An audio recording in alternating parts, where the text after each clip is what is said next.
بسم اللہ الرحمن الرحیم۔ محترم سامعین، جس طرح سے اللہ رب العزت نے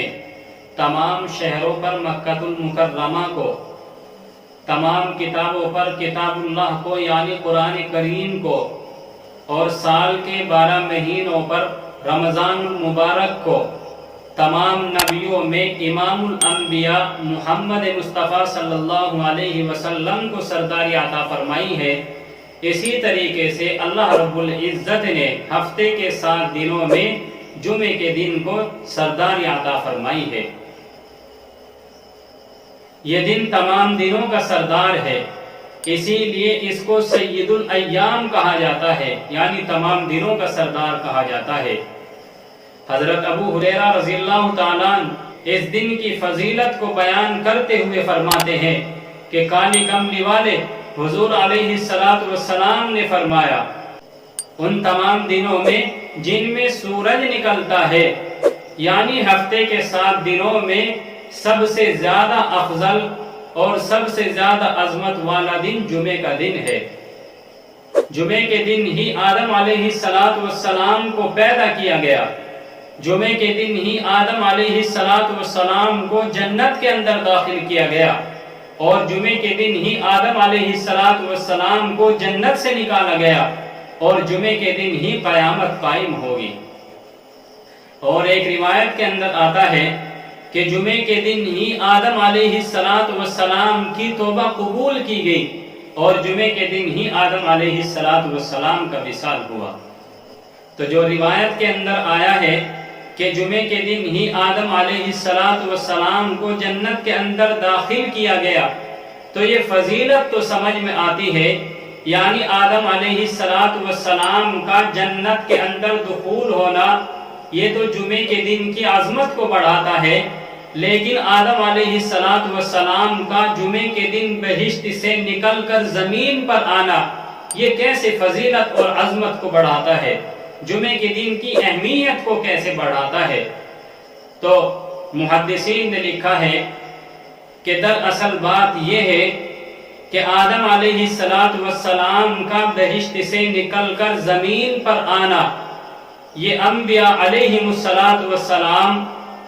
اور اسی طریقے سے اولیاء اللہ کی پیدائش کا سبب بنا ہے، اور ان کی مقدس زندگیوں سے بے شمار احسانات لوگوں پر ظاہر ہوئے ہیں،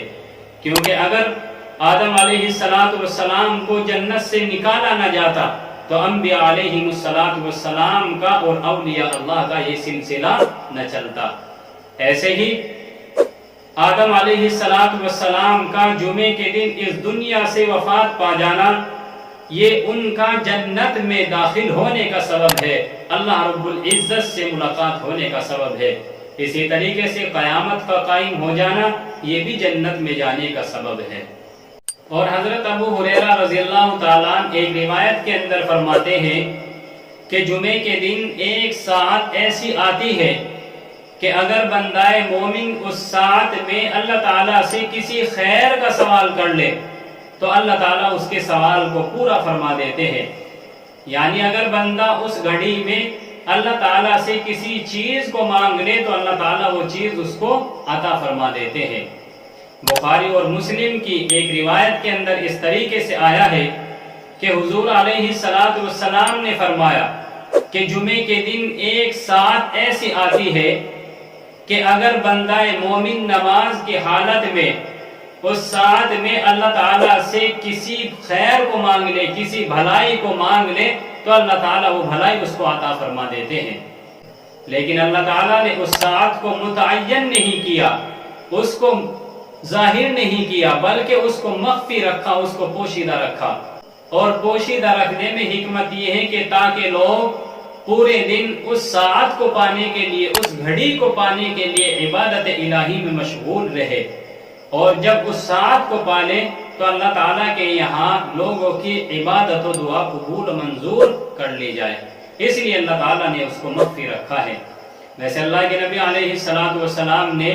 بعض روایات کے اندر اس ساعت کی تخصیص بھی فرمائی ہے۔ آپ نے فرمایا کہ وہ ساعت عصر سے لے کر مغرب تک رہتی ہے۔ اسی طریقے سے اللہ کے نبی نے ایک روایت کے اندر فرمایا کہ اس ساعت کی ابتدا، اس گھڑی کی ابتدا اس وقت ہو جاتی ہے کہ جب امام خطبہ دینے کے لیے منبر پر پہنچتا ہے تو نماز کے ختم ہونے تک وہ ساعت برابر رہتی ہے۔ واللہ اعلم۔